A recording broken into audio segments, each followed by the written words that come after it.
আপনার ফোনের যে পাওয়ার বাটনটা রয়েছে সাইডে একটু যদি চেপে রাখেন কি আসবে দেখুন, জেমিনি।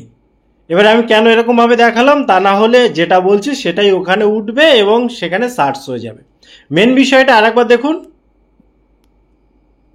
এই যে জেমিনি, এটা কিন্তু অনেক ফোনে, যেমন এই ফোনটাতে টোটাল ইনস্টল নেই। দেখবেন এখানে প্লে স্টোরে যাচ্ছি, যাওয়ার পর এখানে আমি জেমিনি লিখে সার্চ করছি, দেখুন এখনো কোনো ইনস্টলই নেই ফোনে। এদিকে দেখুন এখানে চাপবো, চলে আসলো। ভাবতে পারছেন? অর্থাৎ এই যে অ্যান্ড্রয়েডের ফোনগুলোতে অটোমেটিক জেমিনিকে ঢুকিয়ে দেওয়া হচ্ছে। আপনি যদি না চান, যদি আপনার প্রয়োজন হয় ঠিক আছে, যদি না চান এই জেমিনি এইভাবে থাকুক বা আপনার ডিলিট করার প্রয়োজন আছে, কোনোভাবেই আপনি পাচ্ছেন না। কারণ আপনি সেটিংয়ে গিয়ে যদি আপনি অ্যাপের ভেতরে যান, এখানে যে আপনার ফোনের অ্যাপগুলো রয়েছে, অ্যাপ ম্যানেজমেন্ট রয়েছে, এখানে এসেও কিন্তু আপনি জেমিনি খুঁজে পাবেন না। এখানে খেয়াল করে দেখুন, আমি জেমিনি লিখে সার্চ করছি, এখানে দেখুন বলছে নো রেজাল্ট। অনেক ফোনে আসলেও ডিসেবল ছাড়া আনইনস্টল করা যাবে না। তাহলে আপনাকে কি করতে হবে, যদি আপনি করতে চান যে আপনি জেমিনি ইউজ করতে চান না কোনো কারণেই হোক, তাহলে যেটা করবেন আপনি, তো আপনার ফোনের যে মেন সেটিং অপশান সেখানে আপনি যাবেন। যাওয়ার পর উপরে যে সার্চ অপশান রয়েছে এখানে ক্লিক করবেন, ক্লিক করে এখানে জেমিনি লিখবেন, লিখলে দেখবেন এখানে একটা অপশান চলে আসবে যে জেমিনি সেটিং বলে। ঠিক আছে, এর উপরে যখন আপনি ক্লিক করবেন এখানে অনেক অপশন দেখতে পাবেন। আপনি নিচের দিকে চলে আসুন, নিচের দিকে চলে এসে এখানে দেখুন Google assistant feature in Gemini, এই জায়গাটায় ক্লিক করে এটাকে করে দেবেন অফ।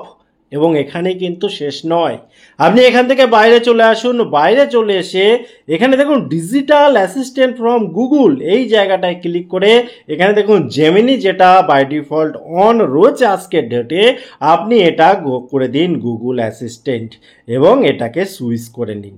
অর্থাৎ জেমিনির কাজ এখানে শেষ হয়ে যাচ্ছে।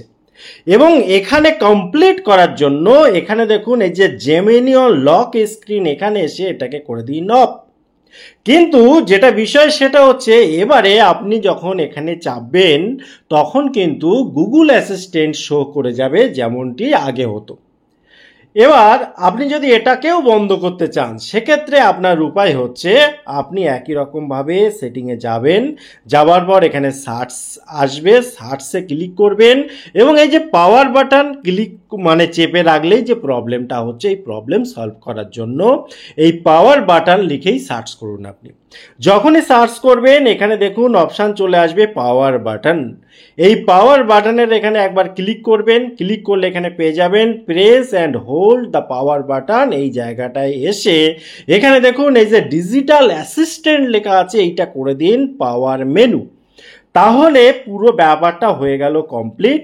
এবং আপনি যখন এরকমভাবে চাপবেন দেখুন কি হচ্ছে, সুইচ অফ অন করার অপশান আসছে, তার বেশি আর কিন্তু কিছু আসছে না, টোটাল কমপ্লিট। এবার যদি এটাকে আপনি অন করতে চান কোনো ব্যাপার না, একই রকমভাবে আপনি ফোনের সেটিংয়ে যাবেন, উপরে সার্চ আসবে, জেমিনি সেটিংয়ে যাবেন, জেমিনি সেটিংয়ের ভেতরে গিয়ে এখানে আবার এখানে যে এখানে নিচে এসে এই যে ইউজ জেমিনি এখানে ক্লিক করে আপনি এখানে যে নিচে এখানে এসে এটাকে অন করে দিন এবং এই যে ডিজিটালের এখানে এসে জেমিনি অটোমেটিক অন থাকলো, এখানে উপরে এসে যে লক স্ক্রিন রয়েছে এটা অন করে দিন এবং এরপর যখন এখানে আসবেন এসে এই যে পাওয়ার বাটনে ক্লিক করে এখান থেকে আপনি করে দেবেন যে এই যে ডিজিটাল অ্যাসিস্ট্যান্ট অন, তাহলে আবার আপনি জেমিনি ইউজ করতে পারবেন। দুরকম দেখিয়ে দিলাম। টোটাল ইনফরমেশন কেমন লাগলো অবশ্যই কমেন্ট করতে ভুলবেন না। আবার দেখা হবে পরবর্তী ভিডিওতে, ততক্ষণ ভালো থাকুন, সুস্থ থাকুন, বাই বাই।